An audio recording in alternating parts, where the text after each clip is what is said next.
Here's my man, Matt Zimmermann, CEO of Beast Code. Welcome, Matt. Hey, how you doing, Gene?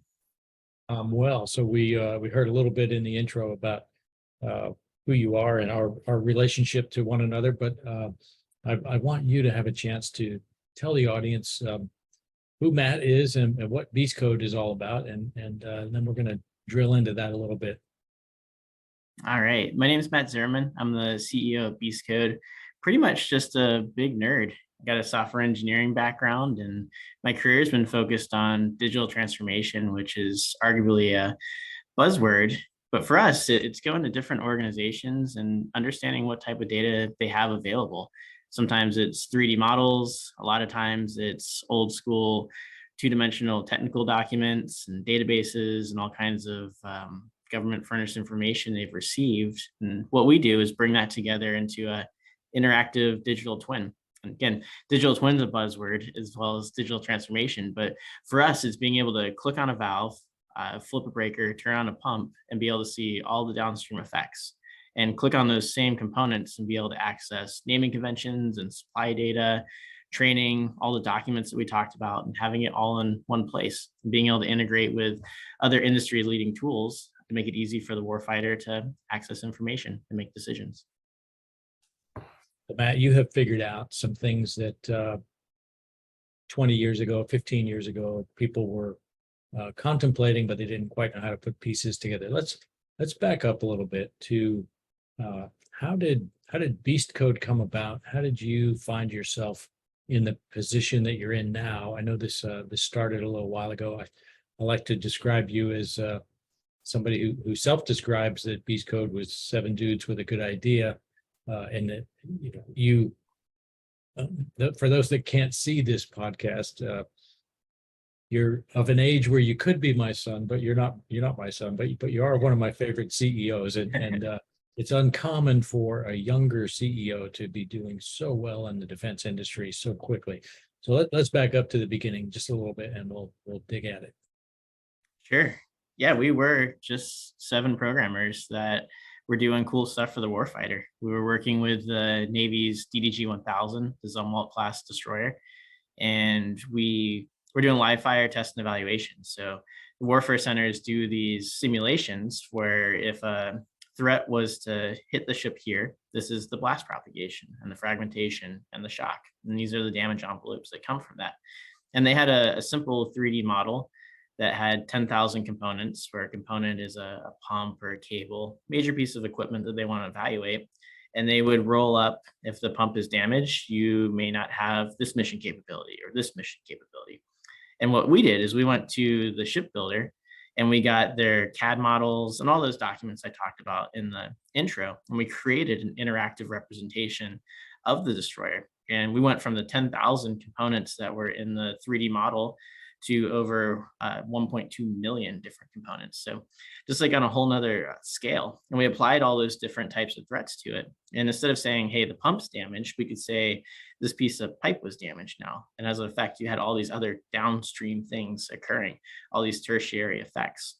And so we were able to use that with our partners and come up with some design changes that were proposed to the program office. But more importantly, we hung out with the crew that was at the pre-com unit. And we showed them what that product was, and we asked them how they would be able to use this to support training and sustainment, different use cases.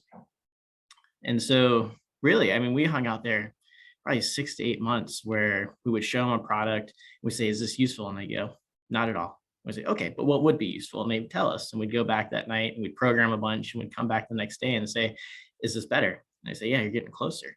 And we've really kept that mentality over the last 9 years of our company. It doesn't matter what we're working on, but engaging the user to say, what is it that you want?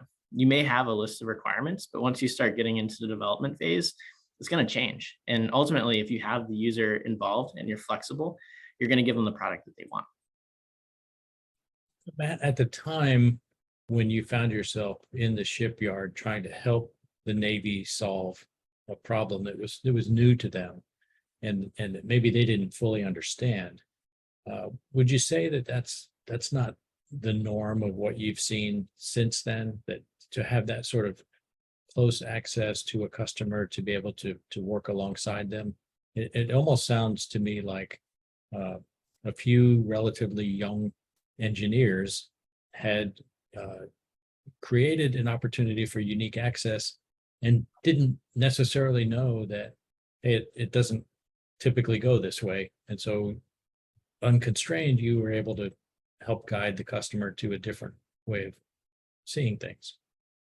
Yeah, in many ways, we got lucky because identifying those types of thought leaders on the government side is often difficult. You can go on LinkedIn and there's articles about agile, agile, agile, but that's not the reality of what's really happening. We find these like pockets of that though, where we do have customers. We have one in the submarine community that says we don't even have a requirement. We just want you to go work with the people that have challenges and understand them and come up with solutions to those problems. And we'll iterate from there. And then we have other ones that give us a long list of requirements. Say don't deviate from this. And the ones that are flexible and they allow us to be creative and talk to people and deviate from the original set of requirements, those are the most successful programs. You started with 7 people in those early days 9 years ago. When did you feel like Beast Code was starting to catch on and that there was lift such that the company would sustain and grow into support of many contracts with many employees? It took about 4 or 5 years. We started in 2014, and it was around the 2018, 2019 standpoint where we started to get more contract vehicles and get more visibility and more people being interested. And that's really been exponential since then. It's almost like there's a period of time where it's really hard to get the right people to see what you're trying to do and get that level of support. But once you get it, it like opens the floodgates. And for Beast Code, our reputation is our biggest marketing component, where we have customers that say, hey, we use Beast Code to develop this. This is the product. And we can show those products. You know, it's not just PowerPoint, it's a real thing that's really solving a problem.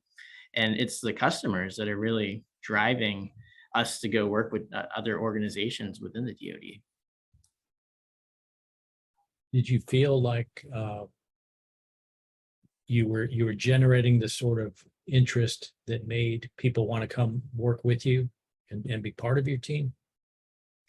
Yeah, we actually thinking about just the DDG 1000 use case. We probably have 8 crew members that were a part of that project back in 2014, 2015 that actually work at Beast Code now. So, you know, knowing that they believe so strongly in the product, being able to support the warfighter, that they actually joined our company to help progress that throughout the Navy and other branches of the military, super impactful. And that certainly helps us continue to push forward.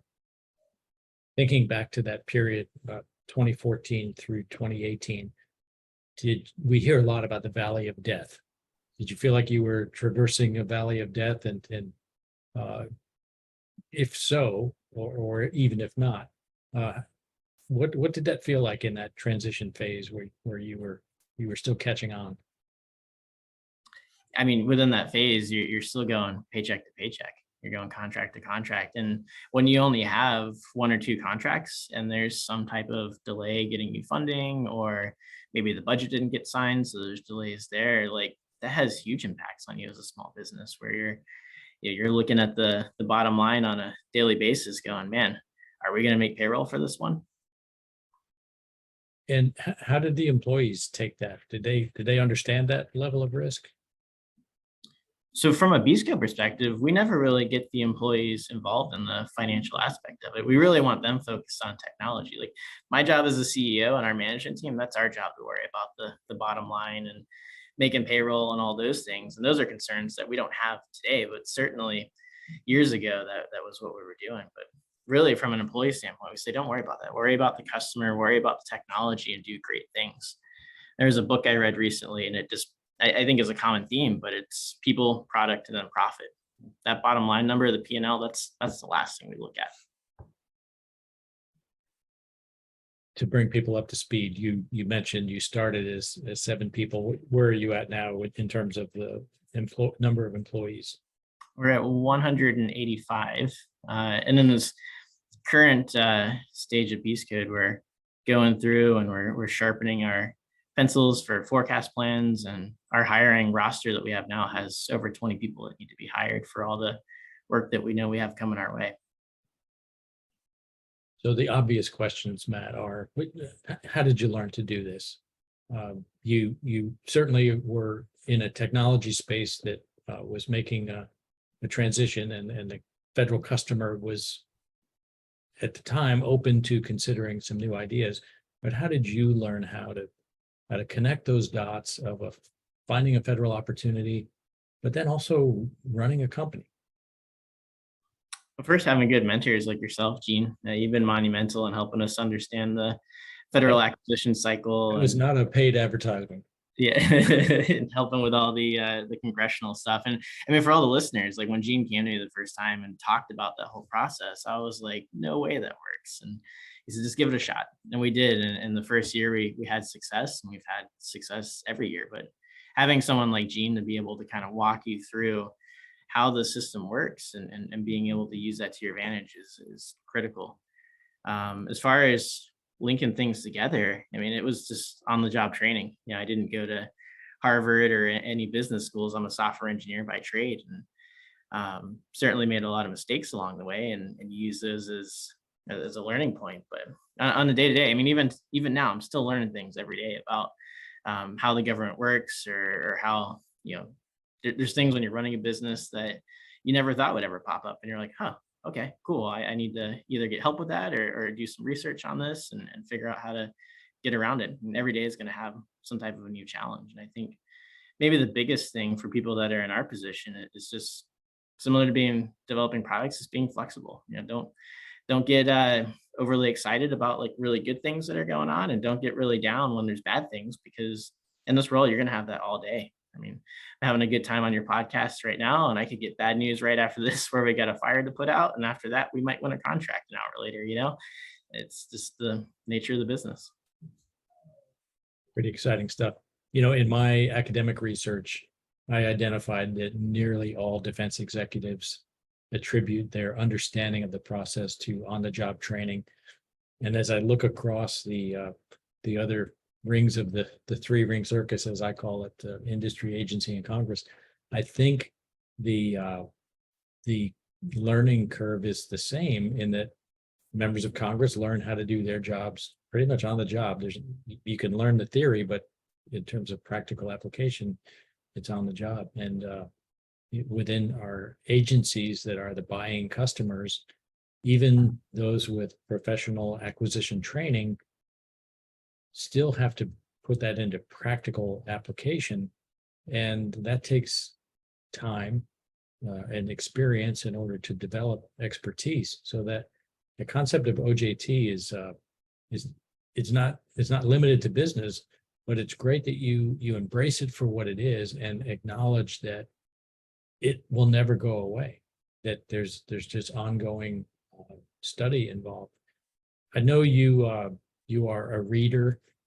Can you share something you either are reading or have read that you think could help others, and that you've seen help your outlook or help your business?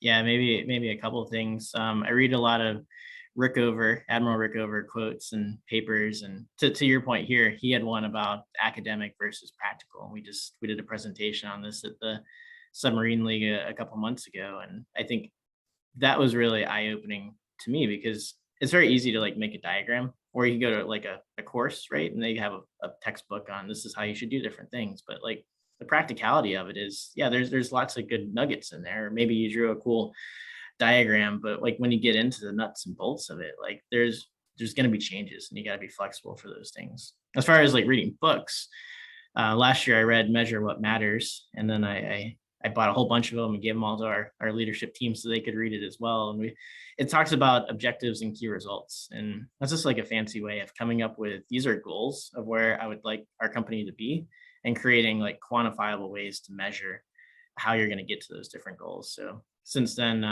again, we work with Gene on strategic items. With those strategies, we create these objectives of where do we want our organization to be, and we figure out how we measure that, because ultimately, like the workforce is going to do what you measure. So being able to come up with a meaningful way of, how do I want to get to point B, and here's all the steps and the things we're going to do to make sure everyone understands how we get there.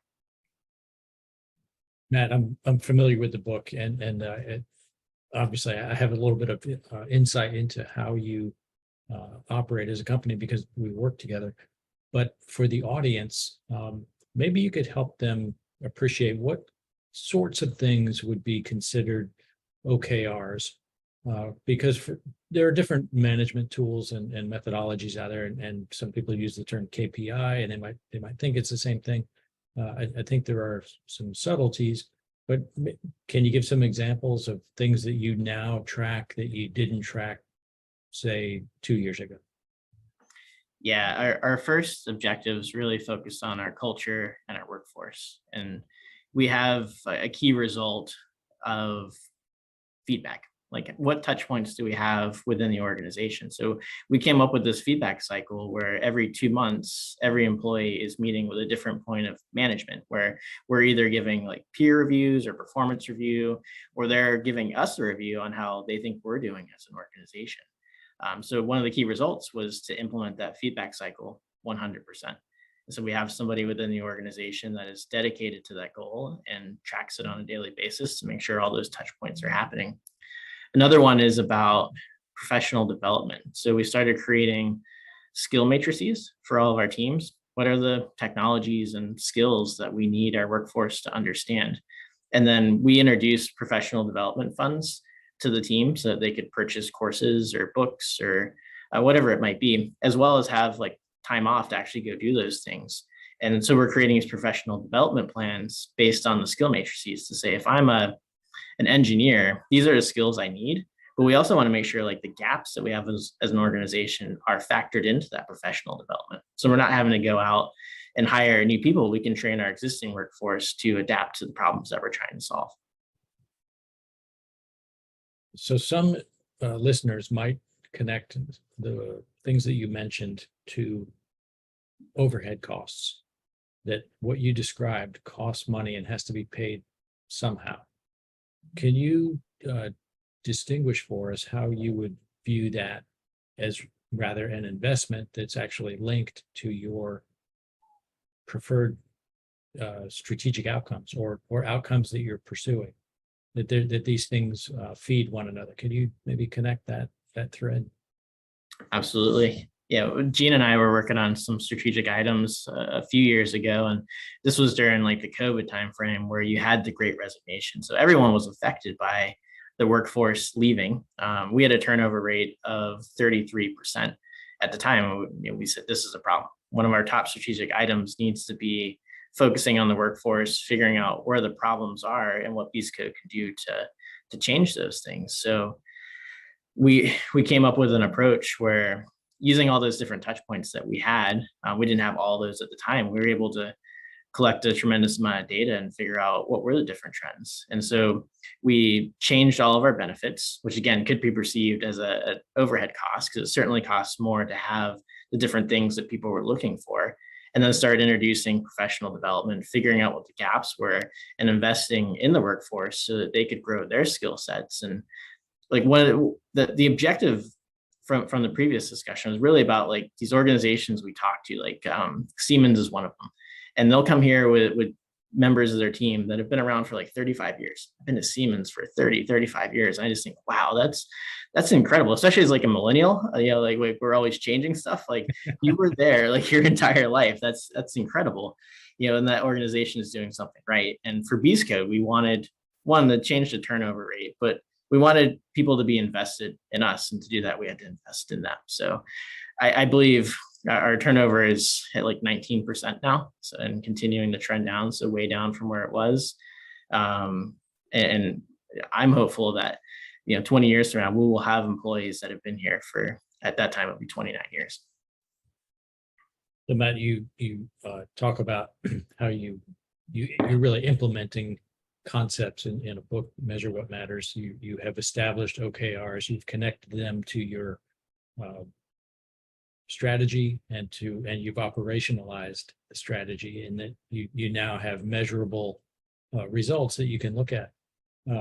It's impressive, and not every company can execute so clearly.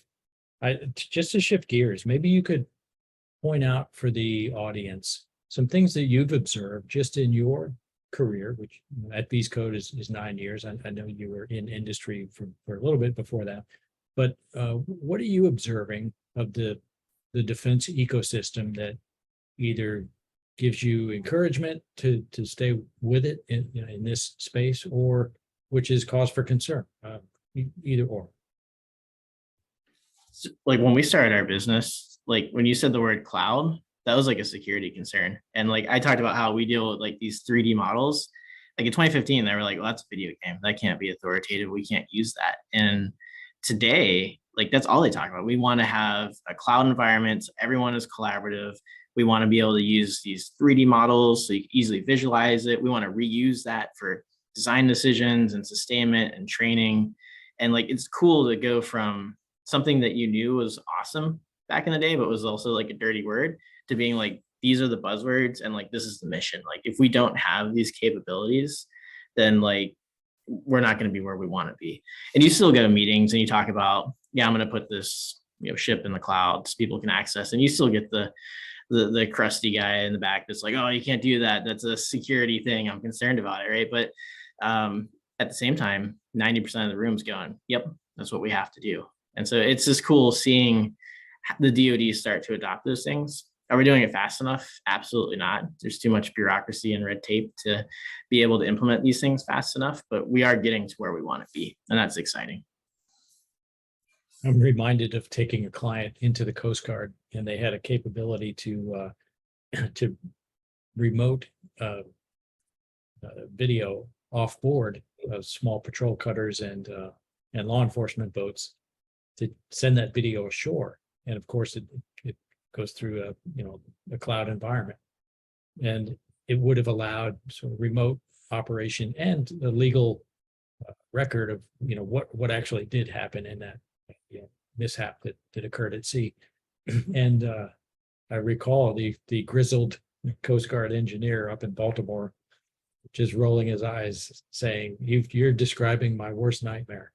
And it was that hesitancy to embrace what cloud computing and cloud storage and just cyber activity would ultimately become. Some of these folks were probably the same ones that were reluctant to use their credit card in a card swiper or allow for credit card touchless point of sale. Here we are. Yeah. we figured this stuff out. Yeah. I always just think, yeah, it is dangerous, right? You are creating a risk of having these data here, but like, what's the risk of not having it when your adversaries do? Yeah, you're talking about the speed of solutions. What causes concern? Any roadblocks ahead, or when you see the Washington discussion about we're gonna curb defense spending, or we're gonna hold it steady, or it gets wrapped up in a fiscal cliff discussion. What goes through your head? Anything? I try not to worry about it because it's so up and down all the time. Yeah, I think we're always going to have a defense budget. I mean, it's the greatest country in the world, right? We're not going to default on building ships and aircraft and building up our military. It's important to us. Sometimes there'll be delays, and like I said before, that's just part of the business. There's absolutely going to be delays, even with the budget not being signed. Like there's going to be delays getting you under contract to do different things just because of what the process is. And you just have to understand what the process is so that you can account for that. What percentage of your workforce are veterans? Goodness, probably 20-25%, at least a quarter of them. I mean, part of the magic is getting nerds like myself together with the warfighter to actually do the job. And they'll say, this was the hardest part of my job. And that might be a simple script for a nerd like me to write and just be like, here you go. We automated that. That was easy. Well, I happen to know that you grew up in a military family, and so you've had a close association to the military. But how do you help those in Beast Code who may not have had the direct access to the operating fleet or the operating forces of the military? How do you make that connection to the warfighter? I hear it in the words and phrases you're using. Is it just talking about it? How do you make those connections? Yeah, so when you're starting at Beast Code, you have Beast Code Academy, And so it's a 2-day event where you're getting through all your paperwork, you're getting your laptop. But on day 2, you get product demos and you get to talk to the warfighters at Beast Code. Just like, what were the jobs that you had when you were in the military, and how would you have used our software to be able to make your job a little bit easier and a little bit safer. The other part is, with a lot of these contracts, we're able to send the workforce to actually sit on board a ship, or get a tour, or understand what the processes are. And that goes a long way. Like, if you're sitting in the office and you never have the connection to what the actual problem is, it's really hard to relate to what's going on, because you'll probably think, yeah, we'll just throw it in the cloud and everything's going to work. But when you get on board like a submarine and you're like, no, we're going to be at the bottom of the Pacific Ocean, and I don't have those capabilities here, I need this software to work, here, then you're like, wow, okay, yeah, this is serious. We need to come up with a better solution for you.